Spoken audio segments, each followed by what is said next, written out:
The east perimeter gate unlocked itself at 3:17 a.m., and the access log showed my badge had opened it while it was still clipped to my chest. I was staring at the monitor when it happened, watching the camera feed from the maintenance road behind the State Park Visitor Center. 1 second, the gate was closed, chained tight across the service entrance, and the next, it clicked open hard enough to swing halfway inward. The screen flashed my employee ID beside the timestamp. No delay, no glitch. Like I'd walked out there and scanned myself through. I checked my badge immediately, still hanging from my vest, still warm from being against my shirt. I was alone in the security office, exactly where I'd been for the last 3 hours. The nearest door alarm hadn't gone off. Nothing else had triggered. Then someone walked through the gate. The camera caught only the lower half of him at first. Work boots, dark pants, slow, deliberate steps. He moved just close enough for the floodlight to catch his chest. Security uniform. Same park patch. Same reflective vest. Same badge clipped to the front. My badge number. I leaned so close to the monitor my breath fogged the screen.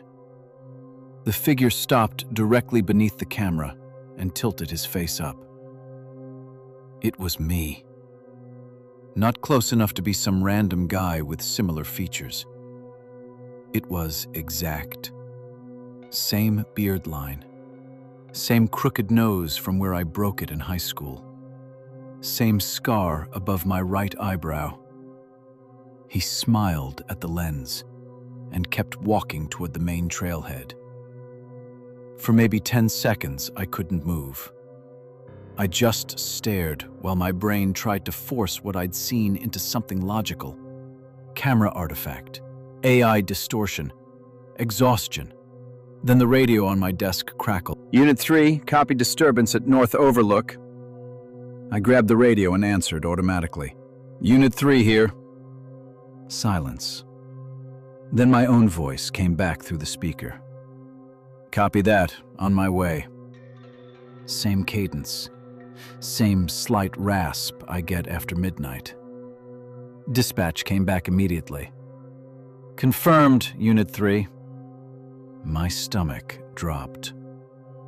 There were only 2 people on overnight rotation that week, me and Alan at the ranger station 6 miles south. No one else had my call sign. I tried dispatch again. That wasn't me.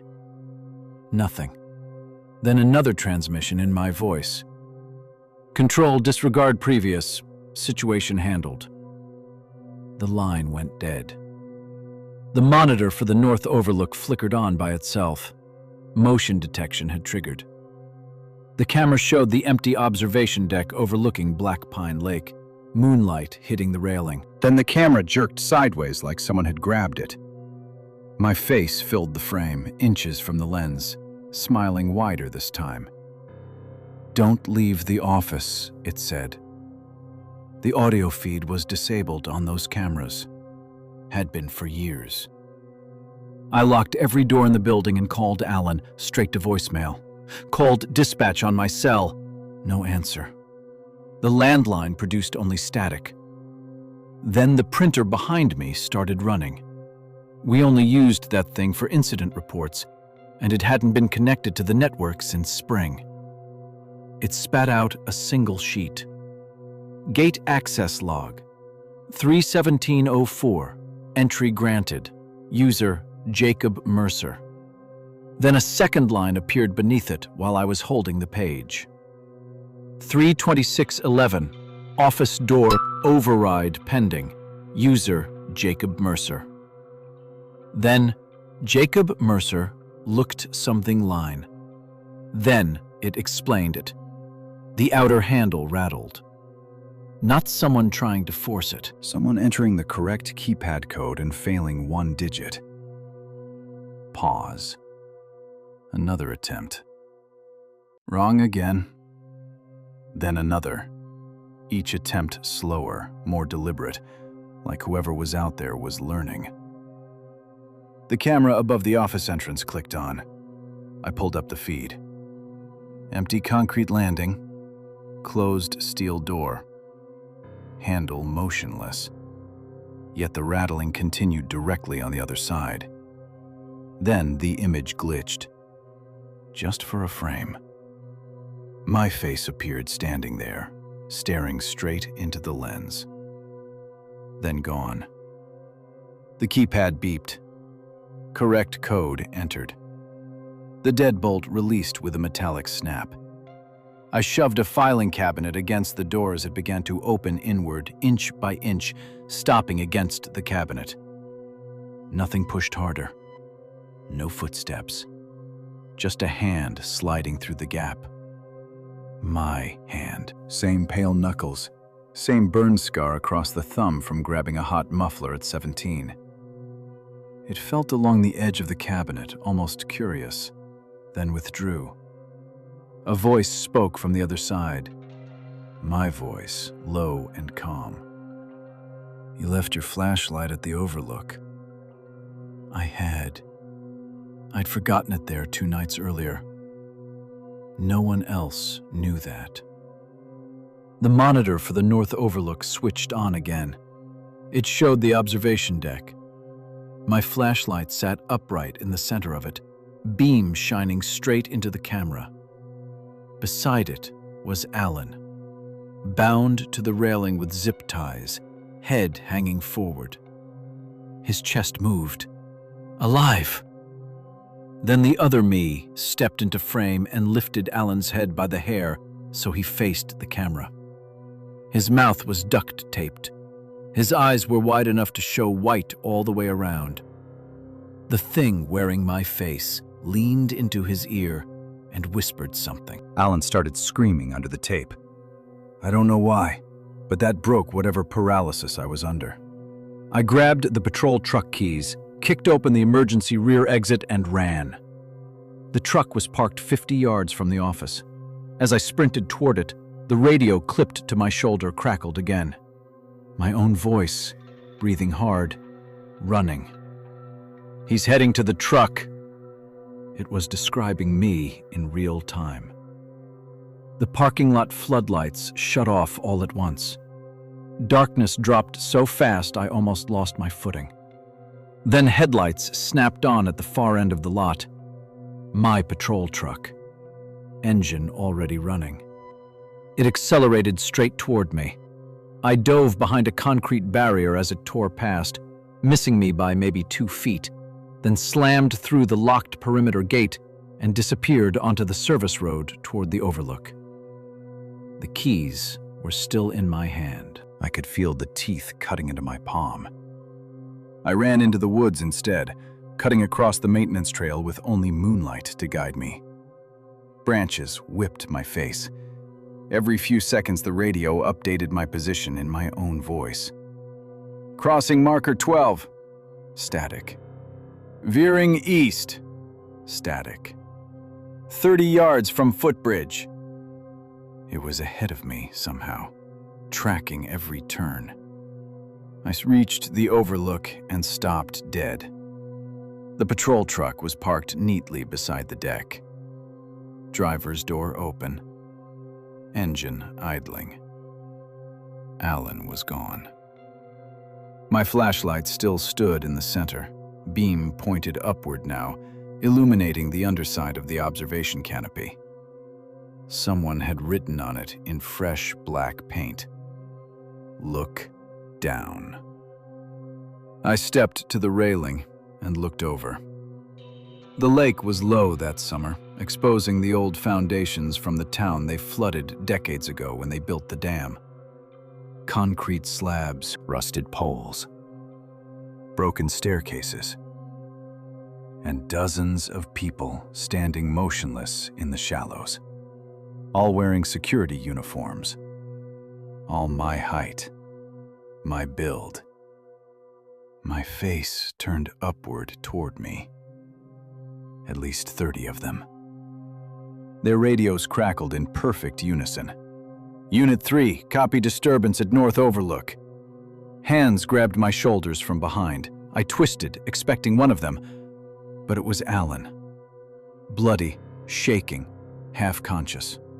He shoved something into my hands, a weathered employee file from the Ranger archives. "Read it," he gasped. "Now!" The first page held a photo dated June 1989. Black Pine State Park security staff. 4 men standing in front of the original gatehouse. The one in the center was me. Not similar. Me. Same scar. Same face. Same age I am now. Name tag, Jacob Mercer. Hired April 1989. Missing July 2nd, 1989. I was born in 1998. Alan kept backing away from me, eyes fixed on my face like he was seeing something change. "That thing in the office," he whispered. "It wasn't copying you." The radios below crackled again, all 30 voices layered together. "It was waiting for you to remember." Then my own radio transmission came from behind me, clear and close. "Control, Unit 3 reporting in. Replacement secured." I turned toward the sound and saw myself standing at the trail entrance, perfectly still, holding my current employee file in one hand. It smiled, and for a second I recognized it, not from mirrors, but from dreams I'd had since childhood of walking through pine woods at night toward a locked gate that always opened before I touched it. The thing raised my badge, clipped it to its vest, and keyed the radio. Beginning another shift. The last thing I remember is Alan screaming my name as every version of me below started climbing the slope. And when I woke up this morning, I was in the security office with a fresh uniform folded on the desk, an orientation packet dated yesterday, and a note in my own handwriting taped to the monitor. "The east perimeter gate unlocks itself at 3:17 a.m. Do not let the new guy leave the office." "Unit 7, your wife is asking why you didn't come home." The voice came through Channel 3 at exactly 2:11 a.m., clear enough that I nearly answered before realizing 2 things at once. Channel 3 had been disabled for over 6 years, and I've never been married. The transmission lasted maybe 3 seconds. Male voice, calm, no static, perfectly centered audio, like whoever spoke was standing inches from my shoulder radio. Then silence. I was sitting alone in the security office of Ridgeway Distribution Yard, a shipping complex outside Tulsa that moved appliance parts overnight. 3 loading docks, 2 warehouse buildings, 1 admin structure, and 4 acres of fenced asphalt. Quiet place, especially during spring. Most night shifts were just gate checks, camera sweeps, and making sure nobody was siphoning diesel from the parked semis. I stared at the radio clipped to my vest. Channel selector was set to 1, same as always. I switched to Channel 3 anyway. Dead air. Then the speaker clicked, breathing, slow and steady. Someone listening. "Who's on this frequency?" I asked. No answer. The breathing stopped. 10 seconds later, every motion alarm on the south perimeter lit up red at once. I swung to the monitor wall. Camera feeds from the back fence flashed motion markers across every sector. Zone A through F. It looked like 6 different people moving in parallel along the fence line, each keeping perfect pace with the next. The floodlights kicked on automatically. Nothing there. Empty asphalt. Empty fence. Yet the motion indicators kept advancing toward the main loading bays. I zoomed 1 camera. Still nothing. Then a loading dock door in Building B rolled halfway open by itself. It stopped, hanging crooked, a dark gap about 3 feet high. The motion alerts disappeared. Channel 3 crackled again. One got in. I grabbed my flashlight and headed out. Protocol said wait for police backup if there was a confirmed breach. But Ridgeway had exactly one patrol car covering a 50-mile radius at night. If someone was inside stealing inventory, they'd be gone long before anyone arrived. Building B smelled like machine oil and hot dust. The overhead fluorescents buzzed weakly, leaving half the warehouse in shadow. Rows of boxed compressors stretched to the far wall. Nothing moved. I checked the dock door. No damage. The interior control panel was locked. No way it should have opened without the office override. My radio hissed. Third aisle. Same voice. I froze. It hadn't come through the speaker clipped to my shoulder. It came from deeper inside the warehouse, echoing faintly through the shelving. I swept my flashlight across the aisles. Empty. Then something metallic clanged from aisle 3. I moved toward it. Halfway there, my beam landed on a forklift parked sideways across the aisle. Its ignition was on. Engine idling. No operator. The forks had been raised chest high, blocking the path. Sitting on one of the forks was my lunchbox. I'd left it in the office fridge 20 minutes earlier. Resting on top was the sandwich I hadn't eaten yet, unwrapped, one bite missing. The radio snapped alive so suddenly I flinched. "You're slower this time." My stomach tightened. "What do you mean, this time?" Silence. Then from somewhere overhead, laughter.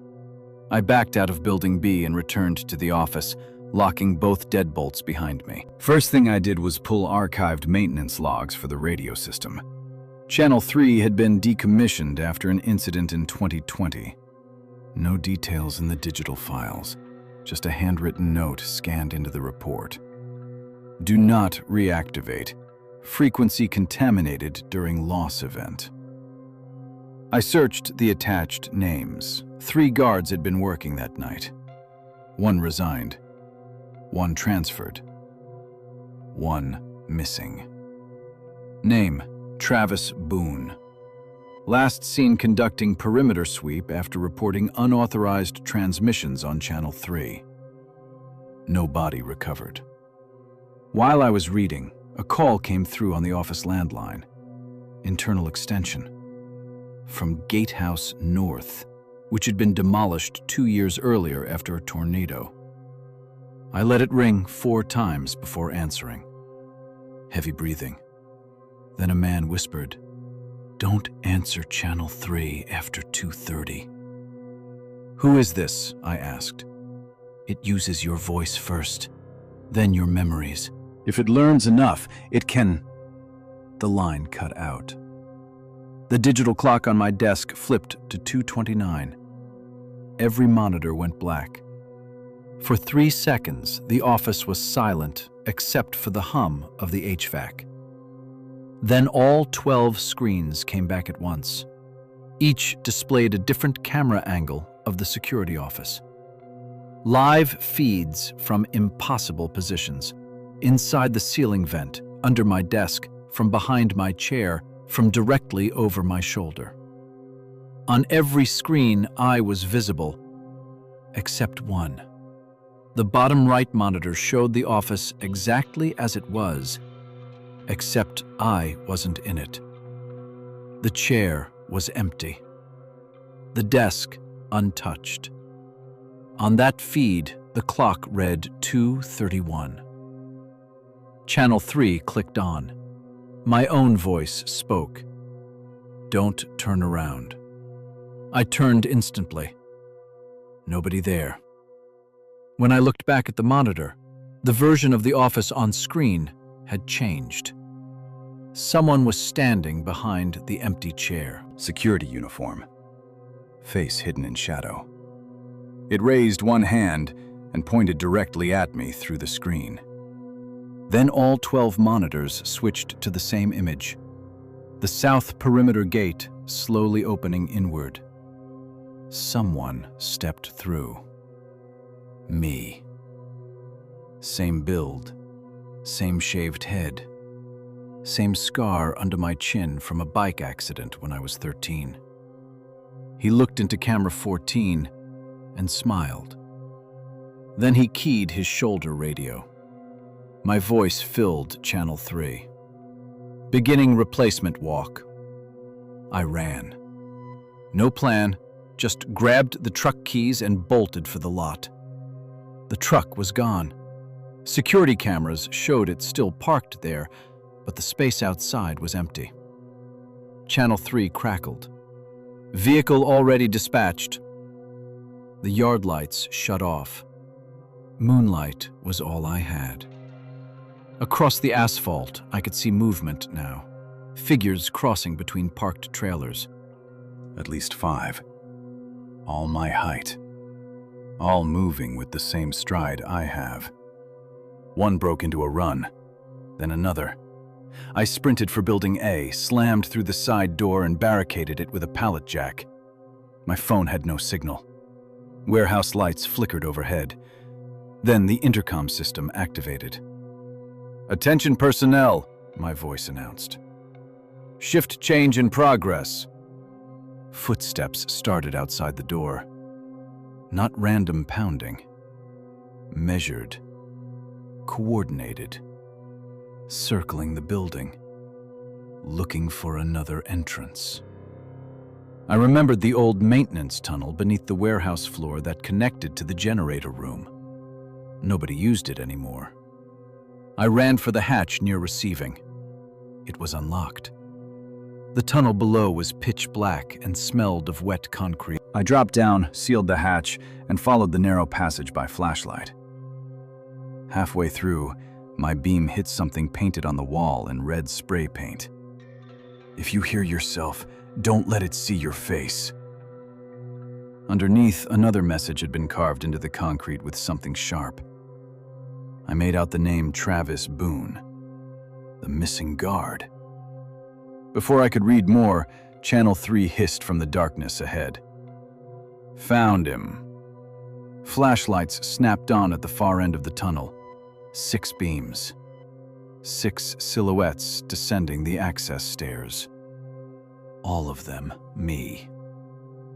I turned and ran deeper, reaching the generator room just as the emergency backup kicked on, flooding everything in harsh white light. And there, taped to the generator housing, was a photograph. Me sitting in the security office. Time-stamped 3 nights from now. In the photo, I was smiling at the camera. Across the bottom, handwritten in my own penmanship, "You chose to stay last time, too." Behind me, the tunnel door opened. I spun, expecting the copies. Instead, an older man stood there in a torn security jacket, late 50s, hollow-eyed.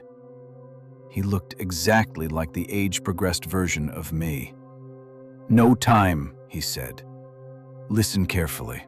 Channel 3 isn't a frequency. It's a handoff." He shoved a ring of old gate keys into my hand. Every night, one of us hears it. Every night, it copies enough to take the shift. The rest gets stored. "Stored where?" I asked. He gave a weak smile. "You'll see." Then his radio chirped.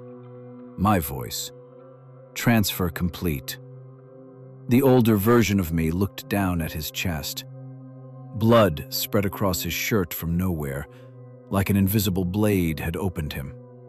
He collapsed instantly. The lights died. Total darkness. Then dozens of radios clicked on around me. My voice from every direction. "Unit 7, report for duty."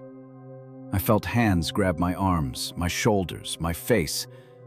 Identical fingers. Identical grip. They dragged me upward through another hatch and into the old North Gatehouse ruins. Dust-covered monitors lined the walls. Every screen showed live feeds of other security offices across the country. On each monitor, a different guard sat alone on night shift, their radios crackling to life. And standing behind every one of them was someone wearing their face. One of them looked straight through the screen at me and smiled.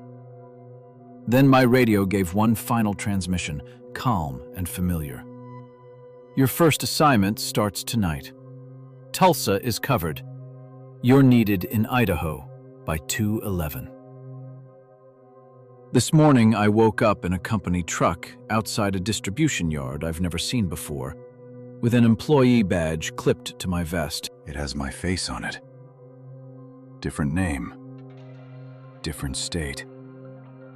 Channel selector locked permanently to 3. Motion detected. Tower 4. The automated alert came through dispatch at 1:43 a.m., followed by the coordinates for a fire lookout that no longer existed. I was halfway through a routine perimeter loop in Coyote Ridge National Forest when the GPS terminal on my dash lit up with the old designation, T4, East Crest Watch. My hands tightened on the wheel before I even thought about it.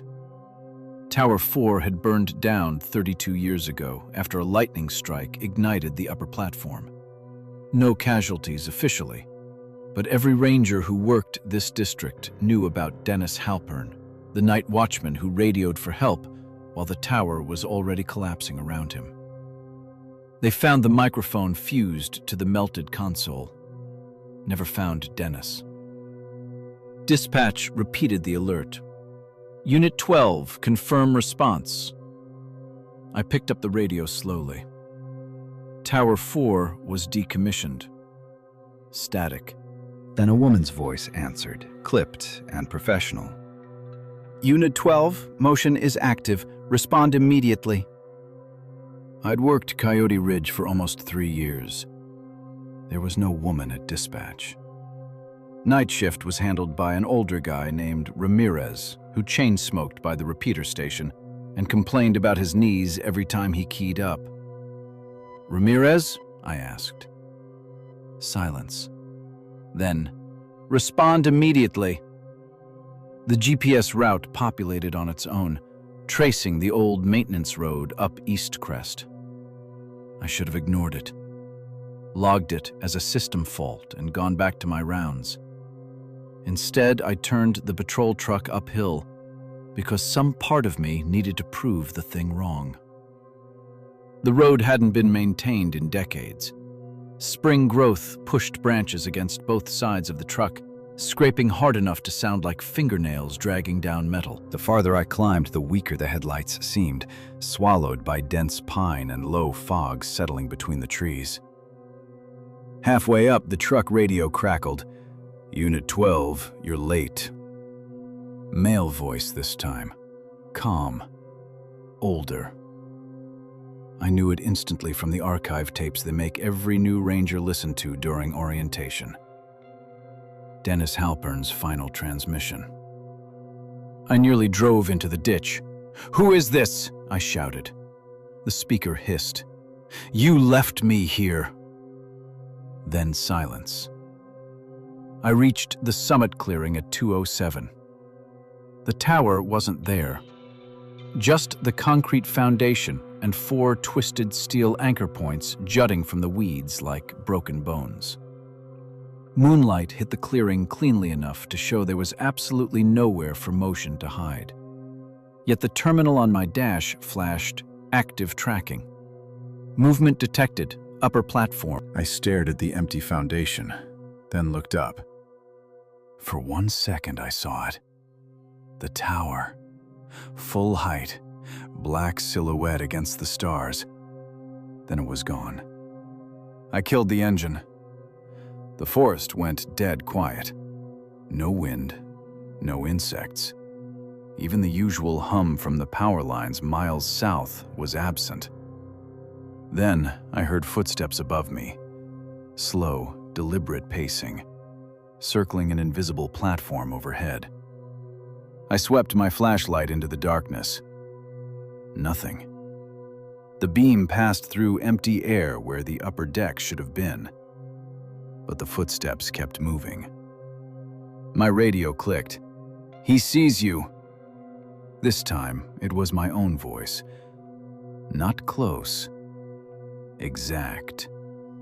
Same slight drawl, same breath pattern. It came from the portable clipped to my shoulder, but I hadn't spoken. The footsteps stopped directly above me. Something creaked, the sound of weight shifting on old wood. Then ash drifted down through the beam of my flashlight. Warm ash.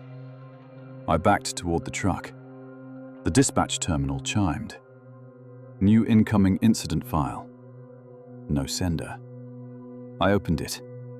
Security footage time-stamped 10 minutes in the future. Black and white camera feed from my patrol truck's dash cam. In the footage, I was standing exactly where I was now, staring upward. Then a figure dropped from the empty sky and landed on top of me, hard enough to knock us both out of frame. The camera shook violently. When it stabilized, the truck's driver's side door opened and I climbed in alone. I looked up from the screen just as something hit the roof above me. Metal dented inward with a deafening bang. Another impact, then another, heavy enough to rock the suspension. I ran for the driver's door, but the locks snapped shut on their own. The engine started. Headlights came on. My keys were still in my hand. The windshield wipers activated and swept across dry glass.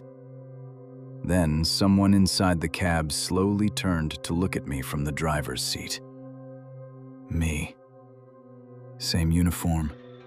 Same scar across my left cheek from a branch strike last summer. Same park patch.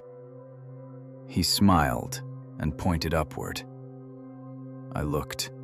The tower was there now, fully restored. 40 feet high, fire blackened but standing. A figure leaned over the railing at the top, face hidden by smoke, one hand gripping the radio mic. My truck accelerated backward on its own, tires spitting gravel, and slammed into the tree line. The horn jammed into one continuous scream. Then the copy of me keyed the cab radio. Climb. Every floodlight mounted around the old foundation snapped on at once. They shouldn't have worked. Those power lines were cut decades ago. But the clearing flooded with harsh white light.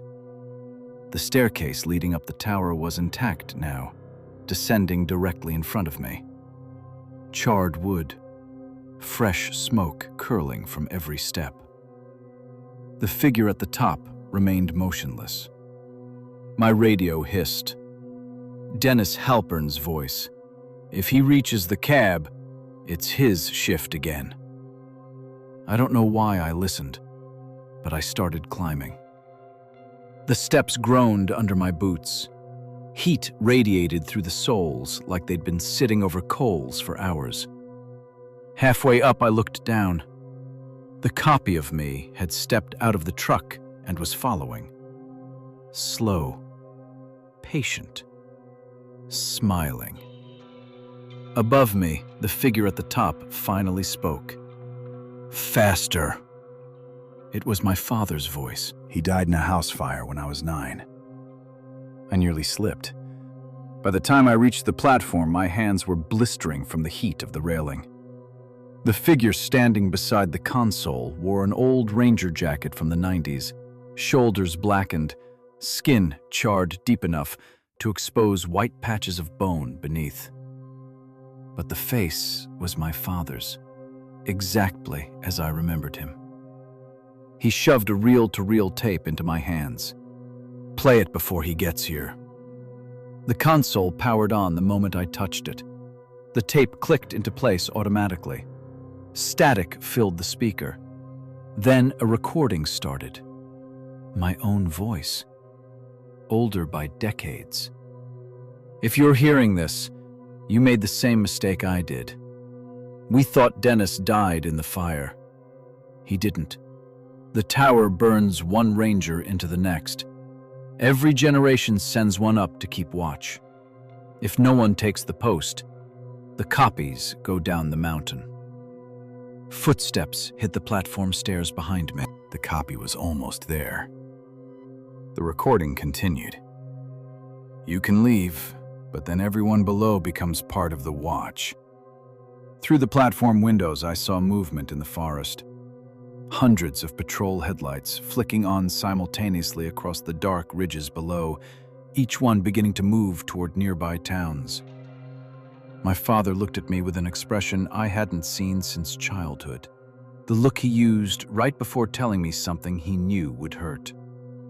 I stayed so you wouldn't have to, he said. But the fire only buys time. The copy stepped onto the platform. Behind him climbed others. More versions of me, each older than the last, uniforms from different decades, faces marked by burns in different places. All smiling. Waiting. The radio mic on the console was still live. Dispatch crackled through. The same woman's voice. Unit 12, confirm watch transfer? My father nodded toward it. If I keyed the mic, I understood, somehow, the tower would accept me and release him. If I didn't, every truck moving below would keep driving straight into the sleeping towns at the forest edge. The oldest version of me reached for the controls. I grabbed the mic first. Unit 12 assuming watch. The platform lurched. Heat surged upward through the floorboards. My father exhaled sharply like he'd been holding that breath for 27 years and stepped backward into the darkness beyond the railing. Gone instantly. The copies stopped smiling. One by one, they turned and descended the stairs into smoke. The last thing I saw before flames engulfed the platform was my own oldest face looking back up at me. Don't answer if they call your name, he said. I've been up here for 3 nights now. The tower disappears every morning and comes back after sunset. The radio only works between 1:43 and dawn. Tonight, dispatch reported movement approaching from the road below. The camera feed just activated. It's showing my patrol truck climbing toward the clearing. I can see myself driving, and he looks confused.